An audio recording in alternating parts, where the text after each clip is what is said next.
O painel intergovernamental de mudanças climáticas da ONU, o Brasil tem deixado de fazer muitas de suas lições de casa. Amazônia. Hoje, nós ainda desmatamos, como país, 10 mil quilômetros quadrados de floresta primária.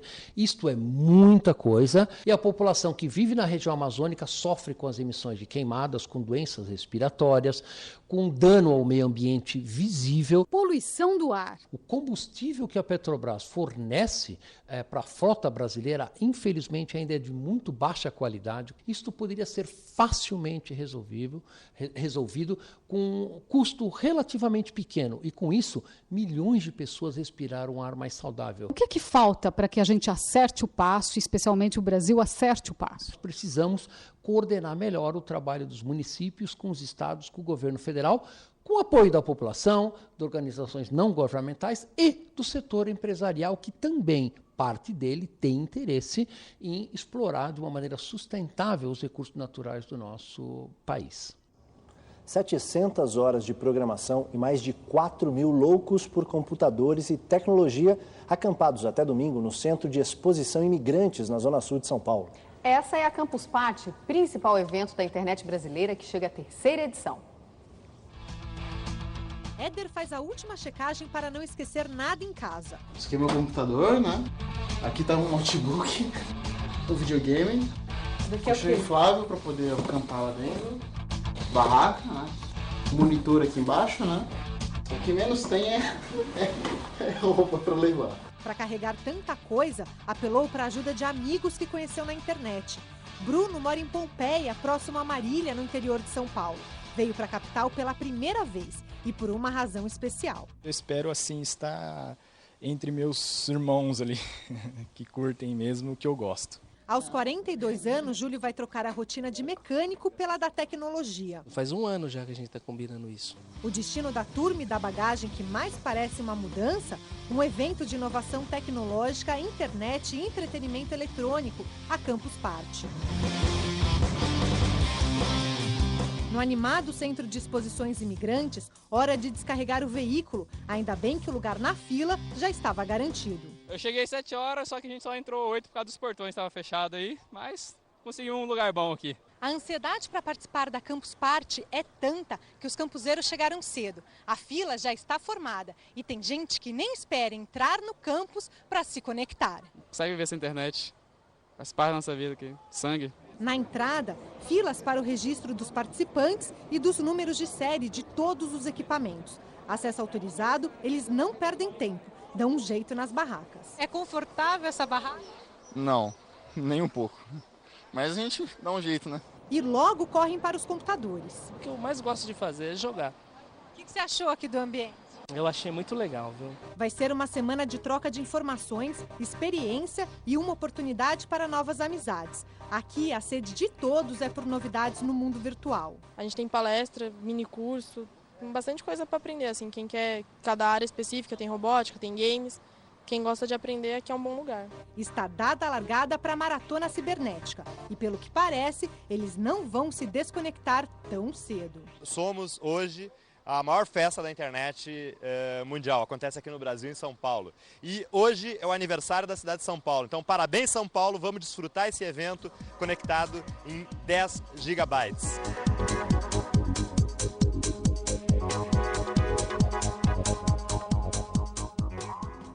Você vai ver daqui a pouco, lembra daquele deputado que escondeu dinheiro na meia? Ele se chama Leonardo Prudente e hoje renunciou à presidência do Legislativo de Brasília. Uma tragédia no mar Mediterrâneo, já, no Jornal da Cultura.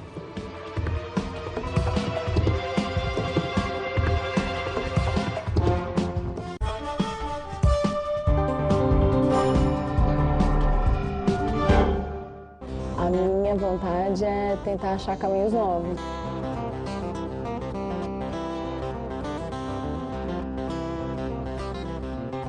É impressionante, né?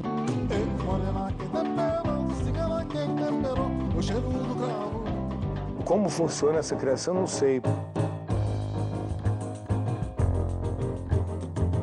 Móvel quer dizer aquilo que se move. Ainda não olhei para cá.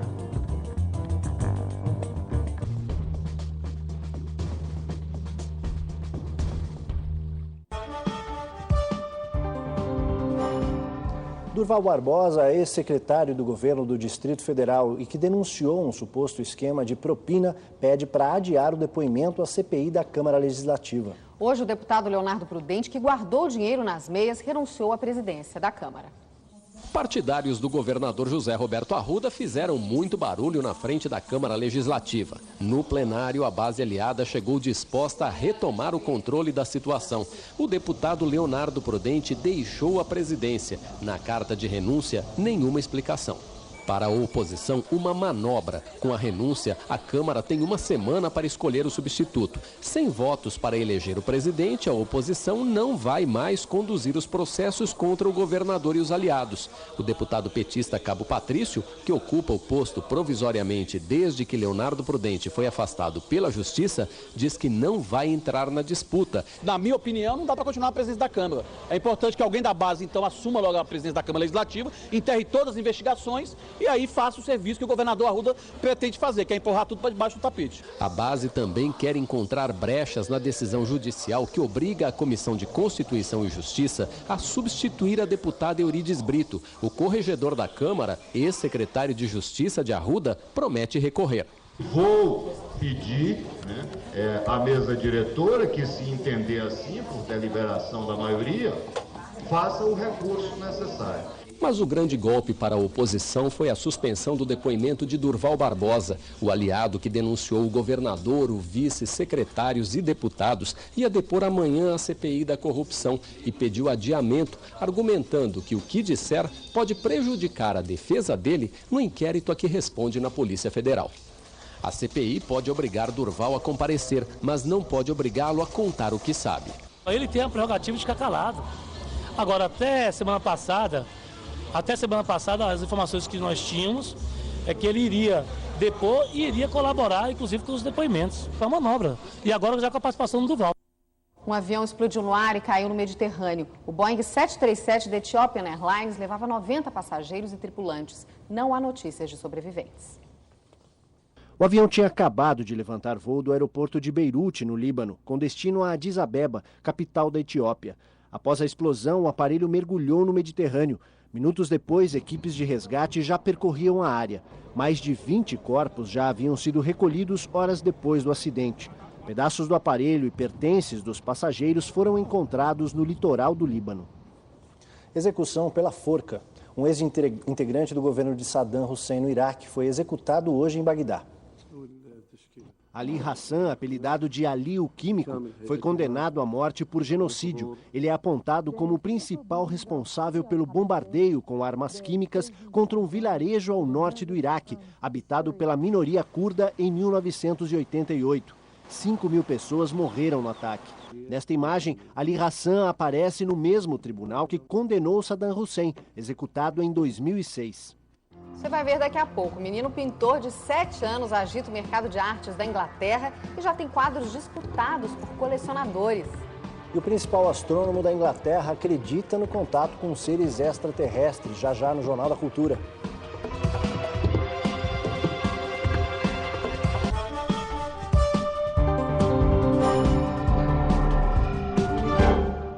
Você é consumista? Eu me acho um pouco consumista, sim. Não, na verdade eu não me acho consumista. Eu acho um pouco, assim, que às vezes eu consumo mais do que o necessário. Ou resiste aos apelos comerciais? Ligue já! Sabe administrar o seu dinheiro? Você tá parecendo saco sem fundo, mano. É pecado querer ter? Não, mas de vez em quando é bom querer ser alguma coisa. Ou tem mania de comprar? Quando a pessoa tem vício, eu acho que é ruim. Terça, 7h30 da noite, no Almanac Educação. É uma oportunidade única!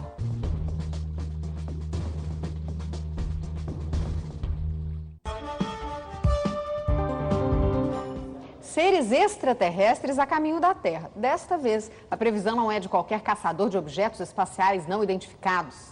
Quem acredita na possibilidade de existência de vida fora da Terra é o presidente da Real Academia de Ciências da Inglaterra, Martin Rees. Ele convocou até uma conferência para discutir o assunto. A reunião com representantes de todo o mundo parece mesmo ter permitido que o assunto saísse da ficção.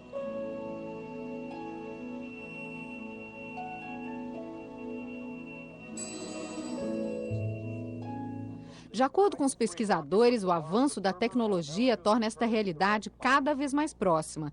E este momento seria um choque para a humanidade, que teria a chance de repensar a sua existência e sua posição no universo. Dezenas de análises em busca de qualquer pista sobre seres inteligentes soltos pelo espaço já foram feitas, além da construção de telescópios gigantes capazes de detectar planetas semelhantes à Terra. Agora resta esperar pelos contatos imediatos do terceiro grau. Acidente no Museu Metropolitan de Nova York. Uma mulher caiu sobre um quadro de Picasso, provocou um estrago na pintura. O acidente ocorreu durante uma aula de arte no Metropolitan. O quadro O Ator, visto nesta imagem antes do dano, sofreu um rasgo de 15 centímetros. Pintado em 1905 por Picasso, a tela marca a transição do trabalho do artista da chamada fase azul para a rosa. Depois de restaurada, a pintura será um dos destaques da exposição sobre Picasso, que acontecerá no Metropolitan entre abril e agosto deste ano. Do pintor consagrado, agora falamos de um artista promissor. Um menino de 7 anos revoluciona o mercado de arte na Inglaterra. Ele vendeu 16 quadros em menos de 15 minutos na primeira exposição que participou. Já existe uma fila de colecionadores à espera de suas próximas obras. O ateliê do jovem talento fica na cozinha de casa mesmo. Depois de montar o mini cavalete, Kieron Williamson começa mais um dia de trabalho. Os quadros, feitos em aquarela, pintura a óleo ou pastel, retratam as paisagens de Norfolk, região onde mora, no extremo norte da Inglaterra. Penduradas numa galeria local, as telas de Williamson também podem ser encontradas em poder de compradores de arte do Japão e Canadá. O pai conta que, com tamanho sucesso, foi preciso controlar a quantidade de quadros colocados à venda para não sobrecarregar o filho. Obra rara, preço lá em cima. Algumas telas do menino foram adquiridas por R$48 mil. Mini Picasso. É assim que o pequeno pintor já se tornou conhecido.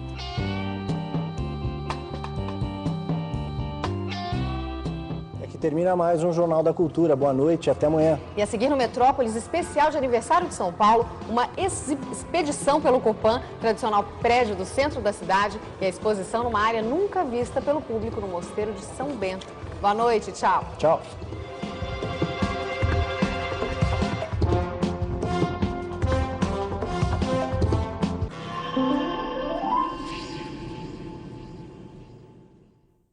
Jornal da Cultura, apoio Bradesco, onde estiver, conte com a nossa presença. A seguir, Café Filosófico. O programa a seguir contém cenas inadequadas para menores de 14 anos.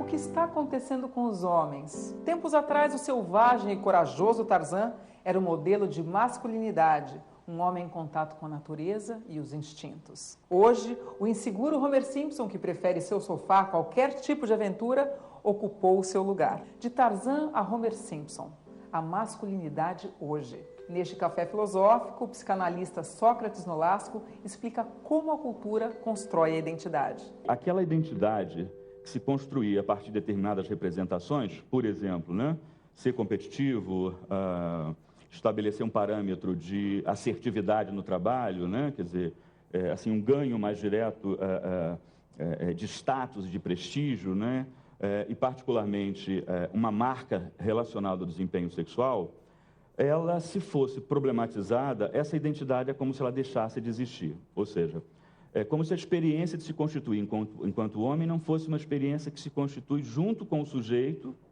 que vai se apropriando no seu viver de uma certa memória sobre si mesmo, que ele constrói na relação com as pessoas com as quais ele interage. O que significa para a gente pensar que o conceito de masculinidade, a ideia de masculinidade, ela é uma ideia que está comprometida com um suporte de coletivização. O que eu estou tentando dizer com isso? Eu estou dizendo assim, que para cada época existe um determinado tipo de homem, né? Então, se a gente for aos textos mais antigos, né, se a gente for falar um pouco dos textos clássicos, né, quer dizer, eu vou encontrar na história de Hércules, de Teseu, a gente pode pensar também no Aquiles, o próprio Ulisses, como sendo referências, né, cada um desses heróis, eles faziam essa constituição. A mais bela mulher do mundo, Helena de Troia, teve vários pretendentes. Ulisses propôs que todos se comprometessem a protegê-la, independentemente de quem se casasse com ela. Mais tarde, Paris vai a Esparta e sequestra Helena, que tinha se tornado esposa do rei Menelau. O rei cobra o antigo juramento e, com isso, um exército de homens luta numa guerra de 10 anos para resgatar Helena. Na Guerra de Troia, Ulisses, inventor do famoso cavalo, se tornou símbolo do herói que usa astúcia no lugar da força. Esse compromisso que Ulisses assume com Menelau, no sentido de que eu vou onde efetivamente você me convocar, porque eu devo a você, né, numa dívida de gratidão, essa implicação nessa sua história, né, dá uma ideia do que é essa construção masculina articulada a uma coletividade, né? Então, quer dizer, ser homem não é ser homem como se fosse um balão de gás, mas ser homem está inserido dentro de um certo contexto, de uma visão de mundo, determinados valores, que faz com que a gente pense que esses heróis, por exemplo, são heróis necessários, para que a gente possa entender o mundo, né, na perspectiva que era vivida pelos gregos. Mas, curiosamente, na passagem para a Idade Moderna, e eu acho que essa ideia de Tarzan, Homer Simpson, é uma ideia também que se desloca desde os tempos, que eu estou falando particularmente entre os séculos XVI e XVII, quer dizer, a gente vai vendo a narrativa literária, ela fazer uma composição também de um determinado tipo de herói que não existia anteriormente. Se pensava o pensamento de uma forma diferente, né? Quer dizer, quando eu penso o pensamento, eu penso, né, o mundo como eu vejo, né? A partir de que parâmetros, né, eu utilizo para pensar o mundo que eu vejo. Não é um mundo que, a partir de uma coletivização, um sujeito é inventado, né, para que, a partir dessa invenção, ele, né, faça uma composição de si com o mundo, mas é um mundo que utiliza o sujeito para se fazer existir. Mas essa transição para a Idade Moderna, na composição de um outro modo de pensar, de uma outra forma de pensar, a gente encontra Descartes, particularmente, trazendo para a filosofia um problema que a filosofia não tinha até então, né? Quer dizer, ou seja, quando Descartes diz, penso, logo existo, né? Essa foi uma máxima que ficou conhecida, ele criou para a filosofia um problema que a filosofia até então não tinha, né? Como é que o homem, né, sendo matéria e espírito, pode se transformar em um? A filosofia não tinha esse problema, porque substância e matéria, dos gregos até a filosofia medieval, há uma inter-relação desses dois parâmetros de constituição daquilo que a gente vai chamar de natureza humana. Quer dizer, quando Descartes faz essa formulação, né, ele inventa um outro tipo de pensar, né, pensar o mundo, pensar a si, pensar a vida, certo? Mas ele cria um problema que a filosofia não tinha. Como é que eu vou fazer de dois, um? Já que espírito e matéria estão em oposição. Essa ideia da oposição é uma ideia que fez com que a gente saísse dos tempos medievais e nos colocássemos diante dos tempos modernos. Ou seja, o individualismo, enquanto uma prerrogativa de leitura, de compreensão do mundo, era alguma coisa que fazia com que eu me opusesse ao mundo tradicional. Essa ideia de oposição é uma ideia bastante presente, né, quer dizer, dentro desse escopo da transição do século XVI e XVII. E essa oposição ela vai aparecer dentro da literatura, ou seja, vai ser inventado um herói, por exemplo, como Don Quixote, um herói coxo, manco, que conversa com moinhos como se fossem dragões, né, quer dizer, como se fossem enormes animais, enfim, né, quer dizer, que tem um cavaleiro coxo que é considerado, né, quer dizer, assim, a sua referência de cavalaria. 30 or more tremendous giants with whom I intend to engage in battle. What giants, sir? But those are only windmills. You are so ignorant. Well, I may be ignorant, but you're crazy. They're windmills. What look like arms are only their blades. It's them, all right. I know them well. Essa construção, né, de Don Quixote em relação a Parsifal é a crítica, né, quer dizer, que é feita, né, sobre o herói, né, quer dizer, medieval, apresentando, né, na figura desse herói coxo, manco, que só olha para dentro de si, um novo mundo.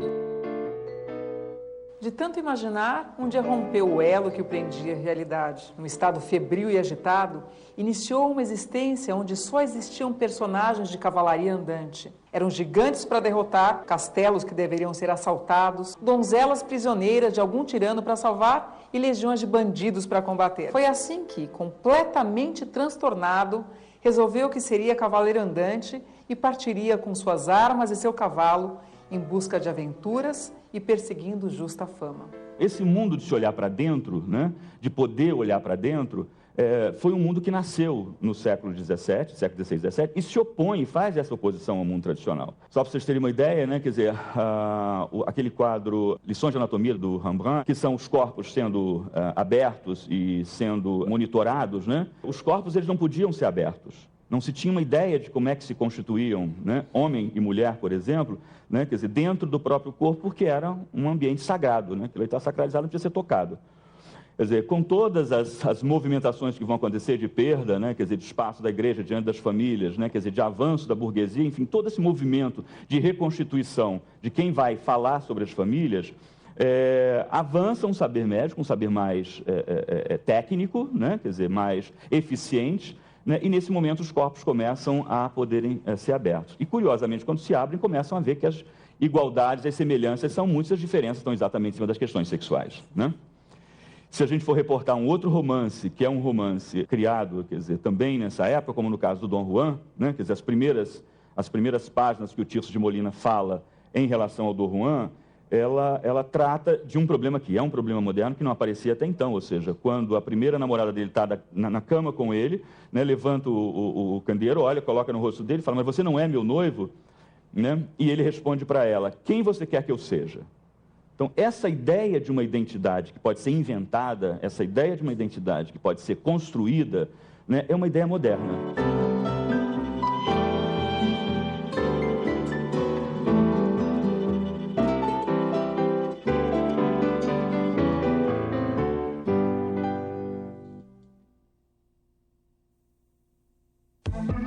Designers, estudantes, empresas e indústrias. Tornem seu produto visível no mercado. As inscrições para o maior prêmio do design brasileiro já estão abertas. Ideia Brasil 2010. Transforme-se em referência nacional e internacional. Inscrições pelo site www.ideiabrasil.com.br. Ideia Brasil, o melhor do design brasileiro. Programa Doc TV, dia 29, estreia Camisa de 11 Varas. A trajetória de 12 homens recrutados para trabalhar em uma fazenda. Escravizados, fogem enfrentando uma longa jornada pela selva paraense. Estreia, sexta-feira, às 22h30. Doc TV, quando a realidade parece ficção, é hora de fazer documentários. Descortejou ele, tirou ele da casca daquela...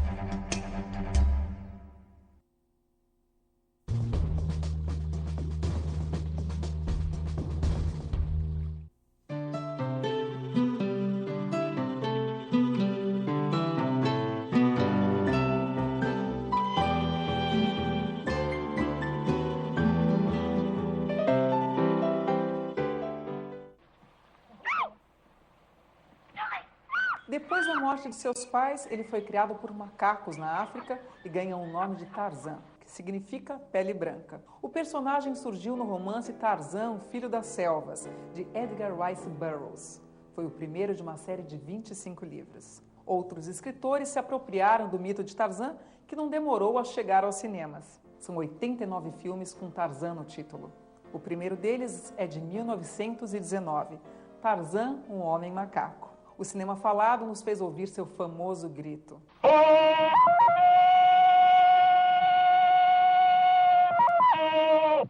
Neste café filosófico, o psicanalista Sócrates Nolasco fala de como a força de Tarzan inspirou os homens e mostra como Tarzan de ontem tornou-se o Homer Simpson de hoje. Tarzan foi, na literatura de quadrinhos, né, uma invenção, né, muito interessante, porque os Estados Unidos estava saindo, né, de uma recessão assustadora, né, uma contingente de homens, né, quer dizer, desempregados, né, quer dizer, bêbados, falidos, né, quer dizer, incapazes de dar conta daquilo que era a demanda de um homem naquela época, chefe de família, pai de família, enfim. Mas, de algum modo, essa história, ela colocou para os homens uma possibilidade de se fazerem inventar. Tarzan foi um dos heróis que mais venderam, entendeu? Em 1934, nos Estados Unidos, vendeu como água, e eu acho que essas coisas não acontecem por acaso, mas ela deu, de alguma forma, para aqueles homens a possibilidade de eles se sentirem com vigor, com força, com destreza, com capacidade de dar conta de uma situação que socialmente era impossível dar conta. Nós somos feitos da mesma matéria da qual são feitos os sonhos. Se a gente perde essa capacidade, entendeu? Né? Ou seja, se eu passo a ser alguém, né, que eu delego a um terceiro a possibilidade de imaginar quem eu deva ser, entendeu? Acabou, né? O mundo fica posto e se aceita que o mundo é desse jeito. E o pensamento ele tem qualidade quando ele tem liberdade, quando ele produz vertigem. No caso dos homens, o que a gente percebe é que os ritos de iniciação, né, que vão se constituir, né, a partir do que significa ser homem, ser assertivo no trabalho, ter a última palavra sobre as coisas, ser forte, entendeu? Não levar desaforo para casa, ter uma performance sexual, né, que parece mais uma Olimpíada, uma maratona do que propriamente um encontro amoroso, um encontro de intimidade. Enfim, toda essa panaceia, né, vai ser comprada. E quando se compra essa panaceia, o sujeito deixa de imaginar e deixa de colocar sobre a sua própria experiência um modo de se sentir homem. Certamente que isso vai ser, né, na vinculação com a experiência que ele tem com seu pai, com a experiência que ele tem com seu avô, com a experiência que... Enfim, quer dizer, tem uma história daquele homem ali que vai ser particular, que vai ser exclusivamente dele. Mas me parece, né, quer dizer, que a partir do século XX, o que vai acontecendo, né, isso é uma coisa bastante curiosa, cada vez mais os homens vão perdendo essa possibilidade, certo? Cada vez mais eles vão ficando distantes, né, de uma perspectiva de articulação da sua vivência, com uma reflexão que se faz sobre isso e com um projeto que ele tenha de si no mundo em que ele vive. Cada vez isso vai ficando mais sendo uma incumbência do próprio sujeito. A escola não vai se dar conta mais disso, o Estado muito menos, né? Essa ideia do Estado mínimo, né? De um Estado que não interfere, quer dizer, ele, não ele deixa de interferir em determinadas ações, mas ele larga de mão, né? Ele negligencia todo um outro aparato que nos constitui, né, enquanto seres humanos. Certo? Né? Quer dizer, ou seja, essa negligência acaba fazendo com que a gente possa se implicar em determinadas situações que a gente efetivamente não sabe que vai se implicar. Né? Não há uma previsibilidade.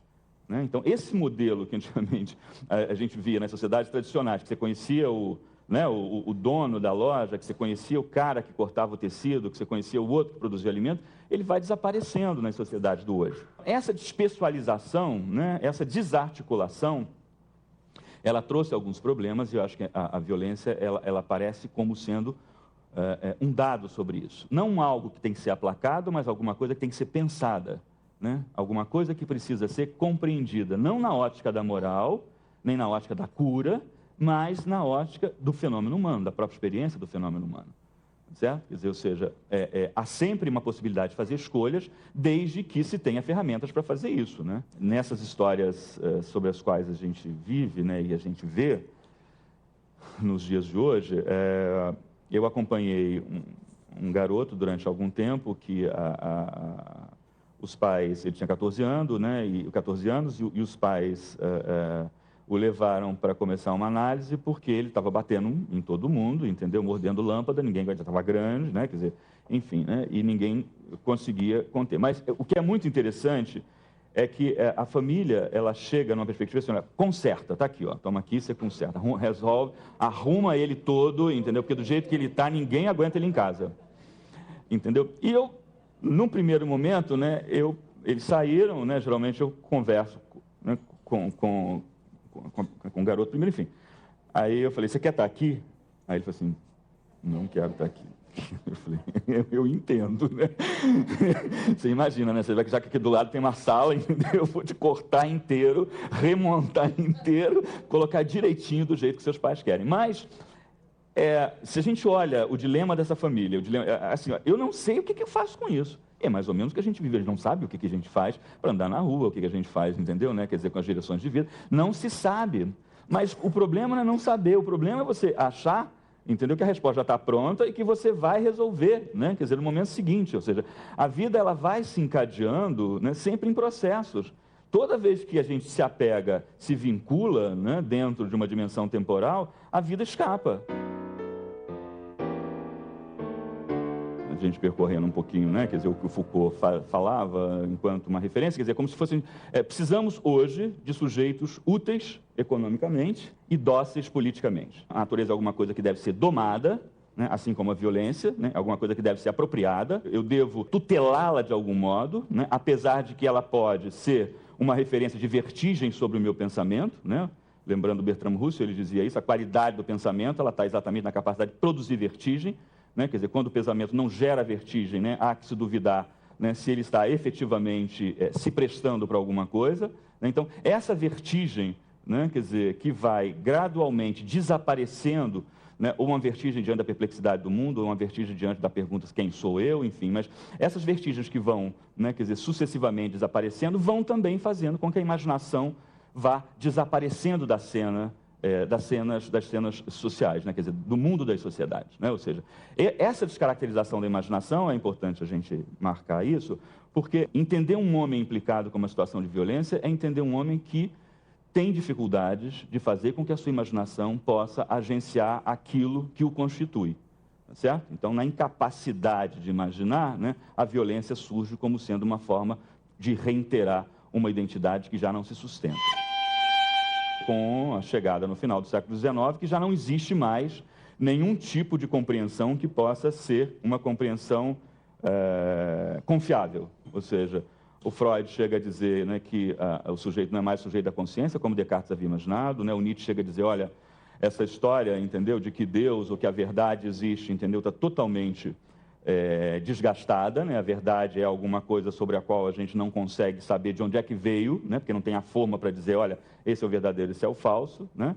Enfim, todos os movimentos políticos como Marx, enfim, quer dizer, vai haver um investimento, essa diminuição, né, da participação do coletivo, das coletividades, né, dentro da construção das identidades, gradualmente, né, quer dizer, na injeção e na força do indivíduo, né, quer dizer, crescente, vai fazer com que a gente chegue no final do século XIX, na crença, se a gente for pegar toda a literatura do final do século XIX e do início do século XX, a gente vai ver aquele homem investido de um poder, e agora eu vou fazer o mundo, agora eu vou inventar o mundo, eu sou o sujeito da história, eu posso, eu faço, eu vou, e assim sucessivamente. Só que não aconteceu isso. O que não significa dizer que a demanda, né, dos sujeitos, né, quer dizer, das pessoas, de tentarem se vincular, né, e tentarem fazer com que elas se sintam parte integradas ao mundo qual elas vivem, tenha desaparecido, certo? E, mais uma vez, a violência aparece como sendo uma tentativa de implicação, de se sentir vinculado e reconhecido por alguma coisa. Essas engrenagens, né, de composição das redes sociais, né, elas vão tentar dar conta para um sujeito que vai ficando cada vez mais se sentindo incumbido a responder uma gama, né, quer dizer, de perguntas, sem parâmetros de respostas, tá certo? E, ao mesmo tempo, dar conta daquilo que é exigido, né? Sucesso, fama, prestígio, crescimento, aquisição de bens e por aí vai. Essa investida, né, numa certa individualidade, ela vai acabar tendo uma grande eficiência, aquilo que a gente vai conhecer como sendo as ideias de representação. Então, eu me faço representar, né? Na época dos regimes aristocráticos, enfim, né, dos reinados, dos principados, né, quando Luís XIV dizia que o Estado era ele mesmo. Não tinha uma representação de Estado. O Estado andava. Esses graus de liberdades que também foram importantes e valiosos para que a gente pudesse caminhar ao longo dos tempos, têm os seus acidentes que deixaram de ser vistos. É isso que eu estou tentando chamar a atenção, né? Quer dizer, esses acidentes do compromisso das sociedades particularmente, né, na construção das identidades, né, dos sujeitos que fazem parte dos seus grupos, né, e o quanto que esses sujeitos ainda dependem dessas sociedades para se sentirem como sujeitos firmes, consistentes, né, quer dizer, foi deixando-se, né, de lado. Isso foi se perdendo a importância. Ou seja, o que a gente passou a ter numa sociedade do direito irregulado pelo mercado, basicamente regulado pelo mercado, né, as histórias de cada um, as vivências de cada um, as experiências de cada um perderam sentido. Então, se eu tenho nessa trajetória heróis, né, que eram heróis cavaleiros, né, quer dizer, que eram heróis míticos, né, quer dizer, que eram heróis que estavam particularmente voltados mais para dentro de si mesmo, né, olhando o que acontecia no seu mundo, pensando sobre isso, né, a gente vai chegar particularmente no final do século XIX, no início do século XX, com uma ideia de que eu posso ser aquilo que eu bem desejo, né? Ou seja, então, essa emancipação, que é uma emancipação que foi bastante... existiram muitas lutas políticas por ela, né? Os indivíduos poderem se sentir emancipados. Essa é uma ideia iluminista, né? Descartes financiou isso de algum modo também, né? Eu tenho autonomia sobre mim mesmo, entendeu? A minha vida me pertence, certo? Né? E eu coloco minha vida onde eu desejo que ela esteja. Quer dizer, esse verbete, ele também tem alguns problemas. Eu tenho lá no início dos tempos, né? Deus fazendo o homem à sua imagem e semelhança, enquanto um discurso totalizador, um discurso coletivizador. Eu vou chegar no final do século XIX, no início do século XX, a partir dessas 3 referências que eu estava dizendo para vocês, um sujeito da inconsciência, um sujeito da história, né? Quer dizer, e um sujeito da não-verdade, né? Com o homem sendo colocado no lugar de Deus. Esse discurso, né? Quer dizer, tecnológico, cientificista, que vai ser o discurso que vai avançar, né? Quer dizer, durante todo o século XX, vai fazer com que a gente possa, né? Quer dizer, não tirar o substrato, é isso que eu estou tentando chamar a atenção. Quer dizer, você tem na figura de Deus a construção do mundo, né? E a gente passa a ter, né, no discurso científico, o homem colocando-se no lugar de Deus e criando, né, o homem à sua imagem e semelhança. É só por isso que a gente pode chegar até a clonagem. Então, o pensamento, ele avança, ele vai se constituindo, né, na medida em que a vertigem que o locomove não está sendo colocada sobre a violência, mas sobre aquilo que nos torna, né, sobreviventes melhores. A falta de sentido trouxe desorientação. O homem perdeu suas referências de masculinidade. O espelho onde o homem se reconhecia se estilhaçou. Para o psicanalista Sócrates Nolasco, essa situação está na raiz de um grave problema social. A violência pode ser fruto da falta de imaginação.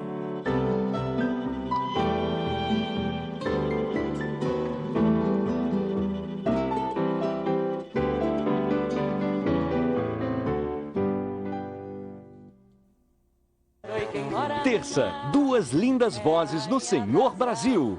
Aline Calisto. Lá fui eu, todo enfeitiçado pro seu coração. Roja cabula, mexe cabula. E Emílio Santiago. 10 da noite. As rosas não falam, simplesmente as rosas exalam. Aqui, na Cultura. Senhor Brasil, apoio Cimente Cola Quartzolite, o melhor parceiro para a sua obra. Casas Bahia, 24 horas na internet. Ultra Farma, tá no coração da gente. E Century, o Brasil se liga aqui. Apresentamos o parceiro que todo mundo gosta de ter numa obra. Cimente Cola Quartzolite.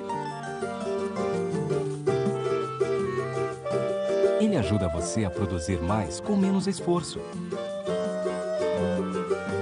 Ajuda você a fazer um serviço bem feito. E ajuda até a ganhar mais elogios. Cimente Cola Quartzolite. Você merece um parceiro assim.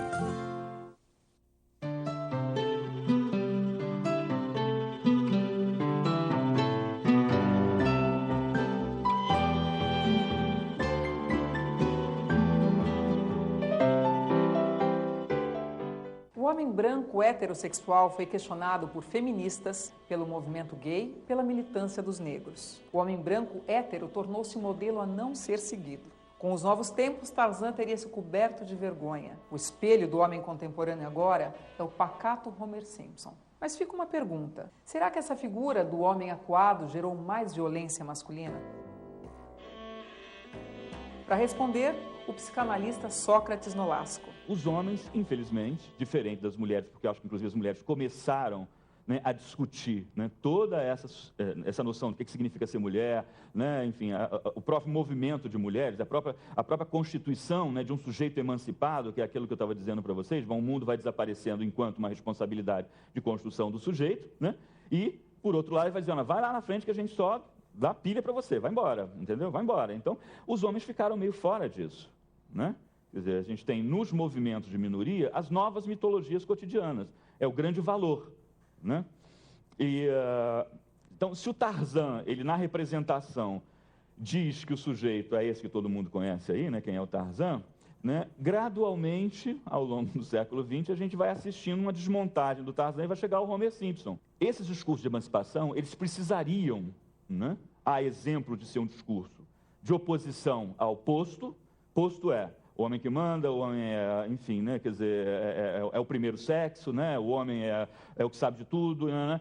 Em oposição a isso, a mulher vai dizer, olha, fica na sua, que agora quem vai dizer quem sou eu mesma, né? Essa oposição, que é uma oposição que marca também a transição na literatura do século XVII, né, do século XVI e XVII, ela precisa de uma matriz, né? Então, o homem branco heterossexual vai ser essa matriz de constituição. Ou seja, as mulheres vão, no discurso de emancipação, reivindicar, né, um projeto em relação aos homens, certo? É uma paridade de direito em relação aos homens, né? Os movimentos gays, né, quer dizer, os movimentos de emancipação sexual vão reivindicar uma paridade de direito em relação aos heterossexuais. E as etnias em relação aos brancos.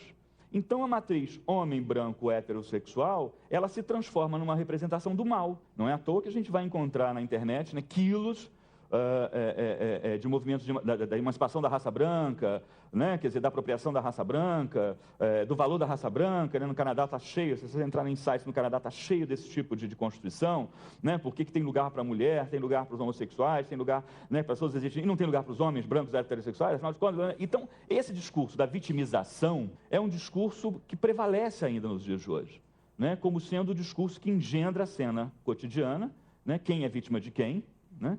Quem padece do mal de quem, né? Sem se dar conta de que existe, né, uma Constituição que engendra isso aí. Certo? Né? Se a gente não se dá conta, às vezes você está dentro da peça, dentro do roteiro, e fala, ih, caramba, entendeu? Estou eu repetindo, reproduzindo tudo aquilo que eu nem sei se eu quero fazer, mas eu nem sabia que eu estava dentro disso, entendeu? Então, essa possibilidade de estar dentro e fora, é que garante uma qualidade no pensamento e garante uma emancipação para que a gente possa pensar sobre aquilo que a gente acredita. Literatura, por exemplo, para crianças no Canadá, todos os heróis, né, dos quadrinhos, os homens são broncos, burros, imbecis, violentos, entendeu? Essa banalização e esse desgaste, ele se sobrepõe a uma positivação das outras identidades, né? A identidade mulher, a identidade homossexual, a identidade de etnia diferente da etnia branca. Então, essa positivação, ela dá uma assertividade, né? E é com esse aí, ou é com essa aí que eu me identifico, em detrimento, entendeu, né, daquele outro que vai ficando, a exemplo do Homer Simpson, como sendo um sujeito que ninguém tem o menor interesse, o cara é um equivocado, entendeu, né? Quer dizer, se for ver a família Simpson, né, a Marge, que é a centrada, né, enfim, a articulada, que apazigua, ela media, ela faz... Quer dizer, a composição dos papéis femininos, o Bart Simpson e o Homer, né, são dois equívocos. Caramelo, massa do waffle, massa líquida, waffle derramado.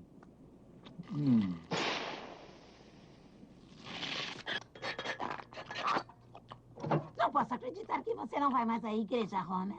E qual é a vantagem em ir ao mesmo prédio todo domingo? Não dizem que Deus está em toda parte? Amém, Senhor. Ele não pretendia cometer um sacrilégio, Senhor. Apenas gosta de dormir aos domingos. Que o que você conta da família Simpson e da popularidade do Homer Simpson, eu fico pensando se, entre muitas outras coisas, esse herói atrapalhado, infantilizado, bobão, meio débil mental, que fica tentando consultar o cérebro dele não diz nada.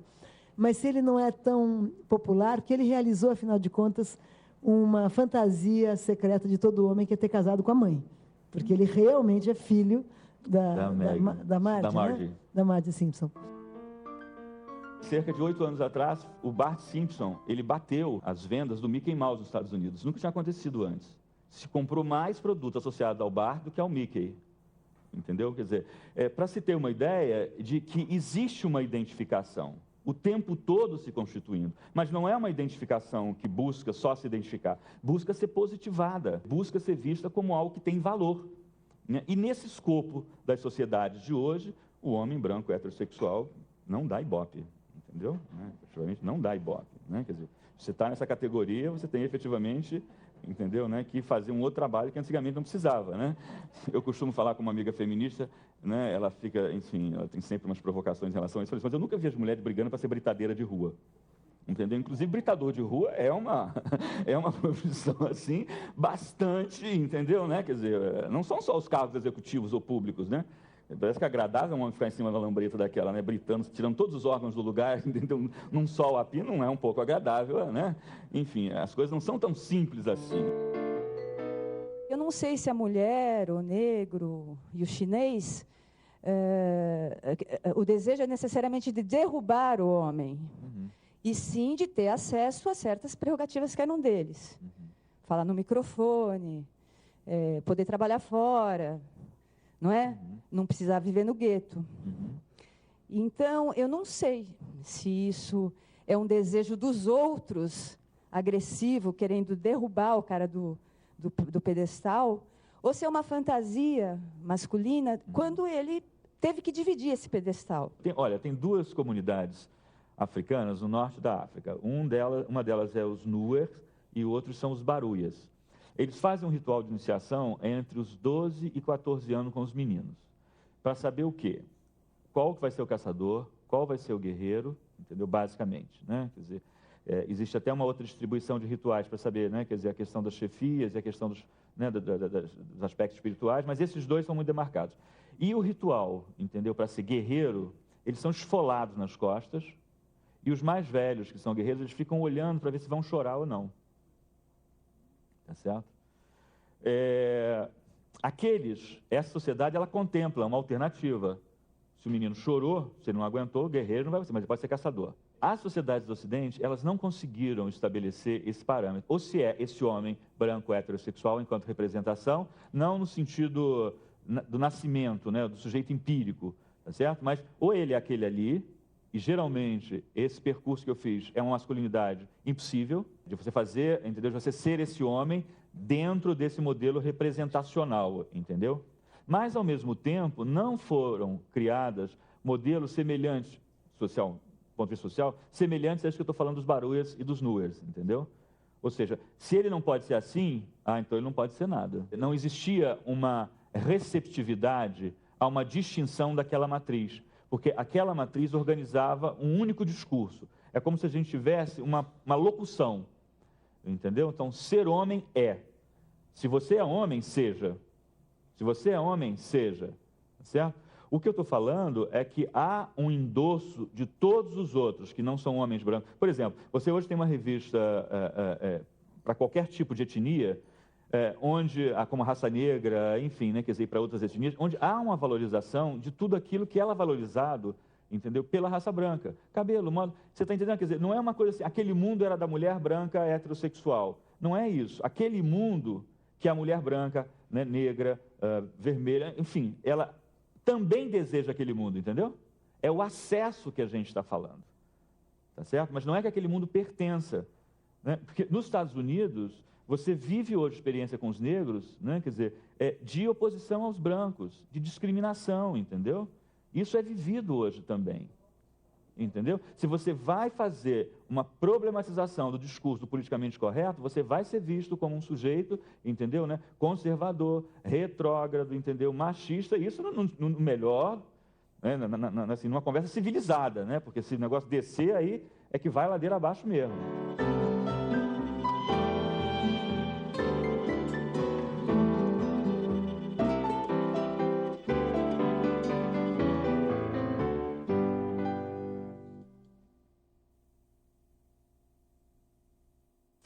Designers, estudantes, empresas e indústrias. Tornem seu produto visível no mercado. As inscrições para o maior prêmio do design brasileiro já estão abertas. Ideia Brasil 2010. Transforme-se em referência nacional e internacional. Inscrições pelo site www.ideiabrasil.com.br. Ideia Brasil, o melhor do design brasileiro.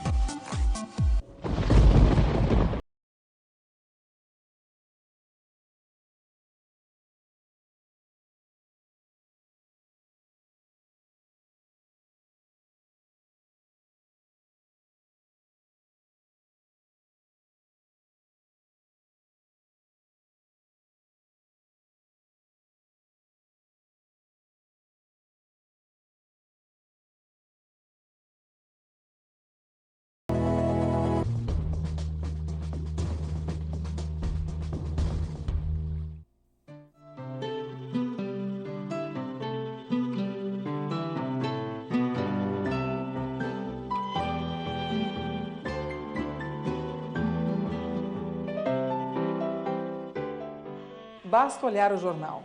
a violência salta das páginas e da tela da televisão. Crimes passionais, crimes no trânsito, crimes banais. A violência é principalmente uma atitude masculina e está aumentando.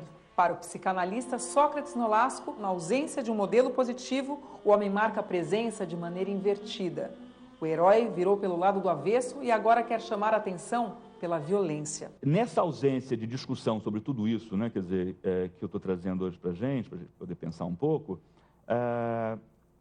os homens foram se envolvendo cada vez mais em situações de violência. Curiosamente, a gente vai assistindo um crescimento dessas estimativas, né? Quer dizer, não só são estimativas brasileiras, se vocês forem olhar qualquer ranking, né? Isso que eu estou falando para vocês acontece também nos países do norte, entendeu? Acontece também na Europa, enfim, quer dizer, a gente vê uma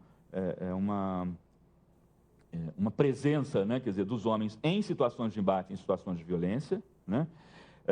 Que não são entendidas como a desincumbência dos Estados, né, de dar ferramentas, né, quer dizer, de oferecer ferramentas para que isso possa ser pensado. O Canadá tem hoje um programa no Serviço de Saúde Pública, né, especificamente dirigido para homens. Né, mas dirigido para homens para quê? Para doenças cardiovasculares, entendeu? Quer dizer, grupos de apoio e suporte a álcool e uso de drogas, entendeu? Situações de violência e por aí vai. Entendeu? Quer dizer, isso acaba se transformando, né, quer dizer, em determinados lugares, com um problema de saúde mesmo. Essa banalização, né, masculina, ela vai se caracterizando a partir, né, quer dizer, dos anos 20 e 30, né, num empalidecimento, né, vai ficando pálido, né, tudo aquilo que era, no ideário da sociedade do Ocidente, o valor de ser homem, né? O homem vigoroso, enfim, né, forte, em busca de um determinado caminho na vida, ele vai desaparecendo e esse homem vai sendo transformado em alguma coisa que não vale a pena se identificar.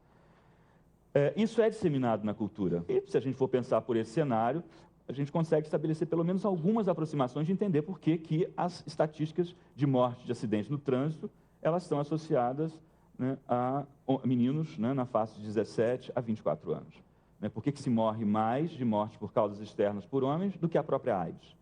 Né? Quer dizer, então, isso não é assim, bom, sempre foi assim, não. Se a gente for ver até uma comparação, né, quer dizer, proporcional em relação a década, né, quer dizer, fazendo uma distribuição em proporção, a gente vai ver que há um crescimento. A população carcerária hoje no Rio de Janeiro, com cerca de 92% de homens, 85% dos caras que estão lá dentro estão por furto e roubo, entendeu? O IBGE fez um censo, curiosamente, há 4 meses que os caras estão desempregados.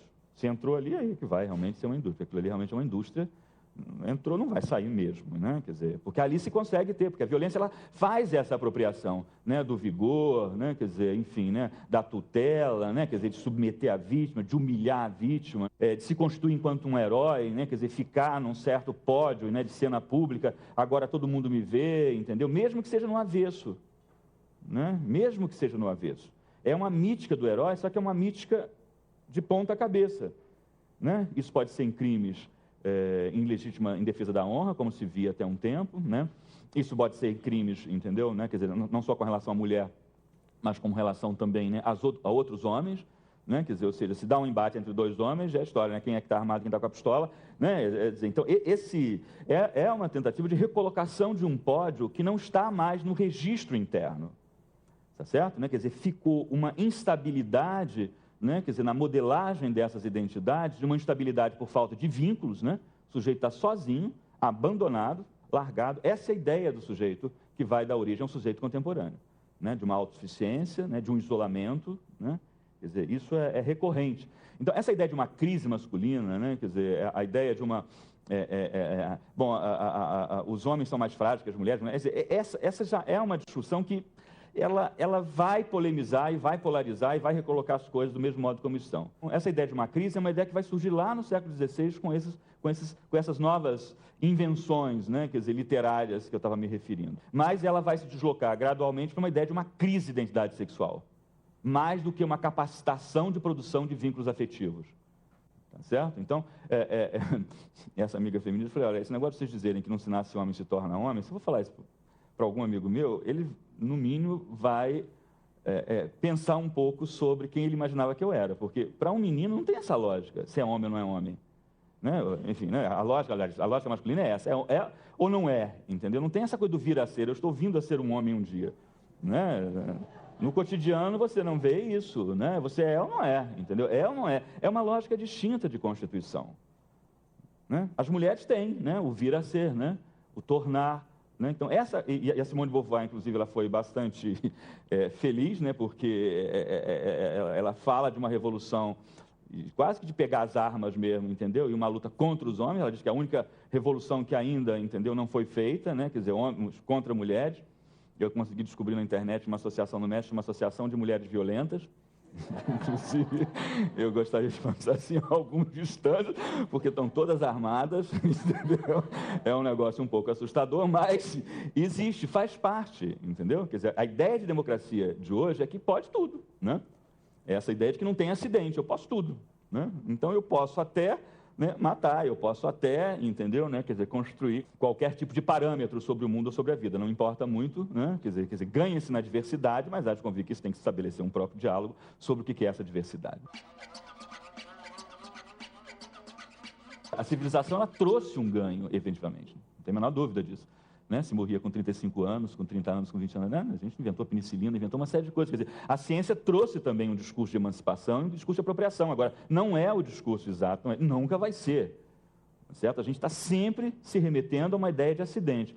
Quando os homens perdem essa dimensão de que existe uma acidentalidade, que eles não sabem às vezes, que às vezes não são fortes o bastante, entendeu? Que às vezes tem homens mais fortes que ele, e que isso não é uma dissonância, né? Eu não vou precisar me valer de uma sociedade do espetáculo para fazer, na negativa, dizer agora eu mato, eu trucido, eu acabo e tenho todas as câmeras em cima de mim, entendeu? E tenho toda a mídia em cima de mim e está aí, é o sucesso no avesso. Eu não posso fazer uma leitura só da situação, da implicação dos homens com a situação de violência, se eu não pensar o tipo de homem que se é necessário nos dias de hoje, certo? Então, quando eu tiro essa referência, né, de que o homem pode ser construído e inventado, eu necessariamente descaracterizo uma parte da história que nos trouxe até os dias de hoje, né? Eu faço com que isso seja uma besteira, não preciso mais levar isso em conta, não preciso mais considerar, né, quer dizer, essa dimensão. Se eu posso ser inventado a cada dia, se eu posso me tornar a cada dia uma pessoa diferente daquela, né, quer dizer, que eu desejo, né, a sociedade do desejo, né, o desejo pode tudo, né, isso também cria problemas. Então, eu acho que essa ideia de que os homens não são mais necessários, os homens branco, heterossexuais, e eles só são necessários enquanto uma representação para que esses discursos de emancipação possam existir, já que as sociedades perderam os seus projetos, como tinham as sociedades anteriormente, no sentido do compromisso, né, que elas possam assumir com os grupos, né, sociais que fazem parte dela, esses homens não são mais necessários. Então, a descaracterização, a desmontagem, né, a banalização, isso que eu falo referente ao Homer Simpson, diz respeito a isso. Mas eu preciso de um homem banalizado, eu preciso de um homem esculhambado, para que os discursos de emancipação, na ausência de um Estado, possam dar um parâmetro de direção, né, dar um norte para aquelas pessoas que vivem dentro daqueles grupos, né? Se hoje o nosso controle é feito pela excitação, eu fico tão excitado que eu não consigo pensar absolutamente sobre o que eu vivo, sobre o que eu sinto, sobre o que eu acredito e como é que eu vou fazer, né, para que isso que eu vivo, para que isso que eu sinto e acredito não seja algo absoluto, mas algo que me dá uma referência no mundo para dialogar com outros que também pensam diferente de mim, certamente eu estou entrando numa ordem um pouco mais adulta, né? Não estou fazendo timinhos de futebol, se vocês forem ver qualquer luta de boxe, você vai ver que é uma situação de tensão, entendeu? É uma situação de tensão. Essa tensão que sempre engendrou, né, a forma como os homens deveriam construir as suas identidades, elas tiveram como ganho, né, a positivação que dava o sentido de ser homem.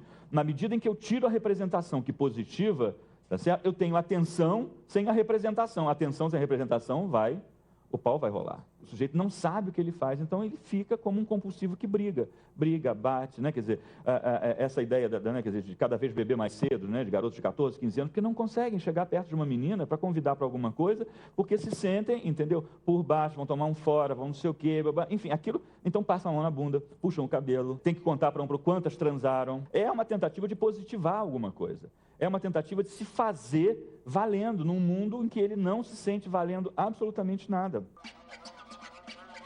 numa discussão onde a situação da violência se apresenta, né, o que a gente pode colocar é o que quando se instaurou a violência, né, deixou de poder nascer e deixou de poder aparecer.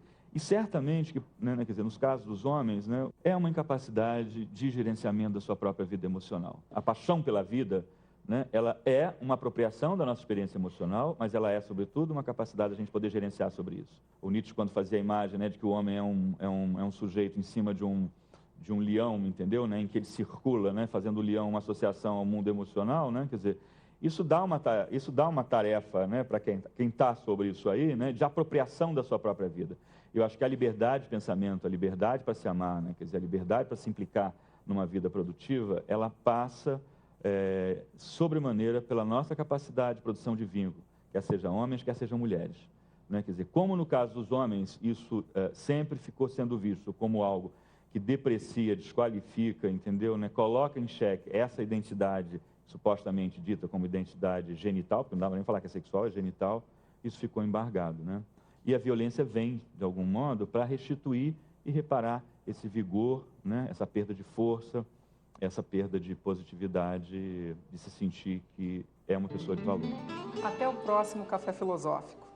Para assistir às palestras na íntegra, acesse cpflcultura.com.br.